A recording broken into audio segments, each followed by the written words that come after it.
এবার রিষড়া থেকে সরাসরি এক মানবিক মুহূর্তের চিত্র।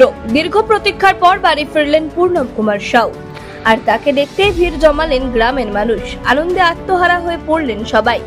গ্রামে যেন এক উৎসবের আবহ। হুগলির রিষড়ার এক ছিমছাম গ্রামে আজ দেখা গেল এক আবেগ ঘন ছবি। বহু প্রতীক্ষার পর নিজের বাড়িতে ফিরলেন পূর্ণম কুমার সাউ। তাকে এক ঝলক দেখতে গ্রামবাসীরা ভিড় করলেন বাড়ির সামনে। চারিদিকে যেন আনন্দের ঢেউ।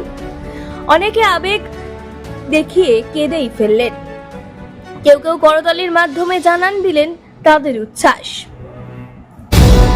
এই পরিপ্রেক্ষিতে সংবাদ মাধ্যমের মুখোমুখি হয়ে পূর্ণম জানালেন, আমি যা কিছু পেরেছি তা আপনাদের আশীর্বাদ আর ভালোবাসার জন্যই সম্ভব হয়েছে।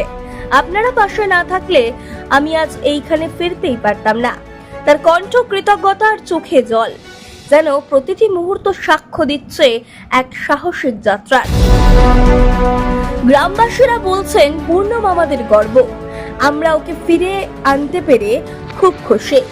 আমাদের ছেলে ঘরে ফিরে এসেছে, এর চেয়ে বড় আর কিছু হতেই পারে না।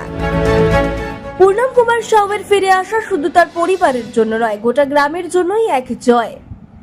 সাহস, ধৈর্য আর মানুষের ভালোবাসার এই কাহিনী নিঃসন্দেহে মনে করিয়ে দেয়, সংকট যত বড়ই হোক না কেন, একসঙ্গে থাকলে তো জয় নিশ্চিত। এটাই তো বাংলার মাটি, যেখানে মানুষ মানুষের পাশে থাকে আর ভালোবাসা দিয়ে সব অসম্ভবকেই সম্ভব করে তোলে। Bureau report, news 15 Bangla.